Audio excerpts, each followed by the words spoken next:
Hey, Alex, Mike Bresnahan here. Can you describe that three from the corner? I mean, you guys really needed a shot like that, only up 5 all of a sudden after being up 23 earlier in the game. What went through your mind when you were taking that shot? Did it feel good when it left your hand? Um, Honestly, I don't think too much when I shoot. I just kind of get it, and it's natural body motion to take it over. But I've been, I said it with Mike Trudell courtside after the game. I've been practicing that shot, that corner three from Braun, all year, just knowing that he makes the right decision at the end of the game. And there was a packed paint, and I'm wide open in the corner. It's just about me, having the cojones to step in and take the shot and not be afraid to miss. And that's just who I am. Game's on the line. I'm a competitor. I'm playing to win. So if it all comes to me, I'm gonna be ready to go. You were undrafted out of Texas A&M, spent some time in the G League, up and down with the Lakers a little bit for a couple of years too. Then you have a shot like this in your first, really playoff run over the last few weeks. Is this the biggest shot of your life? No, I hit a game winner in AAU when I was 14 from the opposite free throw line. That was probably a harder shot than this one. I know I'm joking with you, but I mean, as far as importance, man, I don't know. There's still so many possessions late in the game. We don't know if we win the game on that shot or not. But like I said, man, rain or shine, whether it goes in or not, I'm ready to step up and shoot it. My teammates have confidence in me. My coaches have confidence in me. I'm out there for a reason. How about you guys defensively tonight? I mean, what more can you say? Those first 3 quarters were really strong. A lot of turnovers in that fourth made the game pretty close, but defense really kind of set the tone for tonight's game. Yeah, you did. We were just executing our coverages. We're making the guys make plays that we want to make plays. Just trying to make the job tough for Russ and for James, just because we know how good they can be. Like we saw last game, they both went for 30, and they could easily, push it up to 40 each if we don't do our job. So we just tried to make it as tough as possible on them.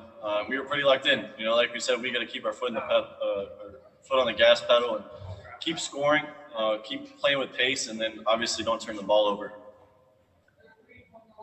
Brad?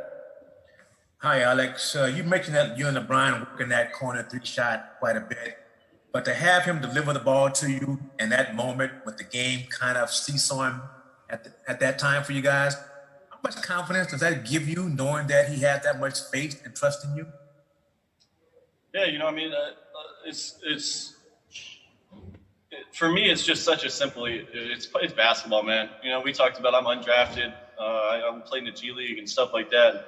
I've been playing basketball since I was in first grade, second grade. I've played so many times and with so many people. Obviously, LeBron's the best player I've ever played with and probably ever will play with. And having him on my side obviously brings a lot of confidence. But I got here because I'm confident myself, man.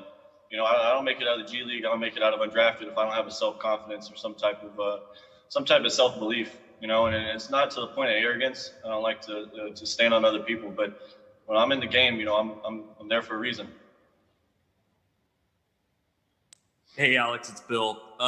Second straight series that you guys have absorbed the first punch with a game 1 loss and then really kind of come back to obviously there's more series, but a 3-1 lead is pretty imposing. What have you learned about the adjustments that it takes throughout a series to kind of ramp up over the course of the series and kind of dominate a team?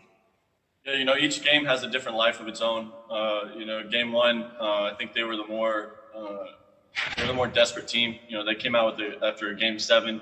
We came off after a couple of days off, just kind of walking into the game, and they were ready to go. They kind of brought the first punch, and then from there we kind of locked in. And like we said, like tonight, our coverages were on point. We were scrambling, helping each other, and then playing with pace for 3 quarters. Obviously, the 48 minutes is what we're striving for, and we got to get better at that. But game by game, a little tweak here and there, just trying to put ourselves in the best position to win each game. All right, Kyle Goon. Hey, Alex. The scheme you guys are using, putting doubles onto James, how has that evolved, and what do you think was really working in that first half that you didn't have early on in the series? It's kind of the same thing we try to do against Dame Lillard. They just do more pick and rolls. Portland and Houston's a lot more isolation. So just trying to take the ball out of his hands and trying to make life difficult for him. When he's comfortable, when these great players are comfortable, like you've seen AD go for 40 and 20, you've seen Bron go for 50, 40, like if you don't make them uncomfortable, you're at their will. And James Harden, Russell Westbrook, even Eric Gordon to an extent are good enough players to win ball games and win series if you don't stop them. So for us, it's just about trying to take away their first pitch. You know, it's like baseball. The guy has a good fastball, you try to work around it and work ahead in the count. That's what we're trying to do. All right, Alex, I'm going to take two more. Julio? Hey, Alex. It seems like the Lakers are having fun again in the court. Can you tell us what's the relationship with you guys outside of the court to maintain this connection and chemistry? Has anything changed?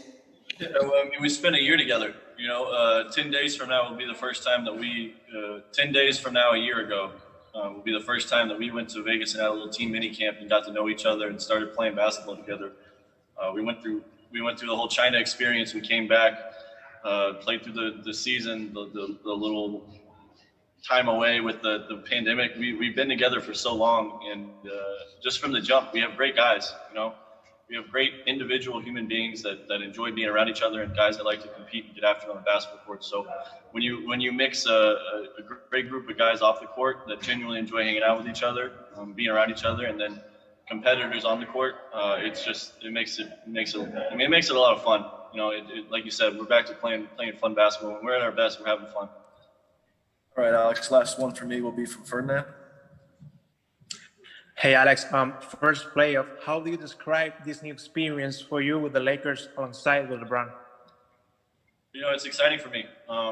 Obviously, it's a little weird vibe not having fans and it being the playoffs, like having this behind me, and not the usual scene that I've seen growing up and watching on TV as a kid or as a young player. So it's been a little different, but you know, for me, man, I love basketball. I love basketball. It's my profession. It's my job, but I also just love playing the game. So getting a chance to play with players like Anthony Davis, LeBron James, Rajon Rondo, Dwight Howard, guys that I watched growing up, and then now to be at this point, it's a blessing, man. I'm enjoying it.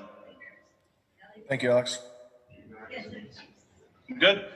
Good.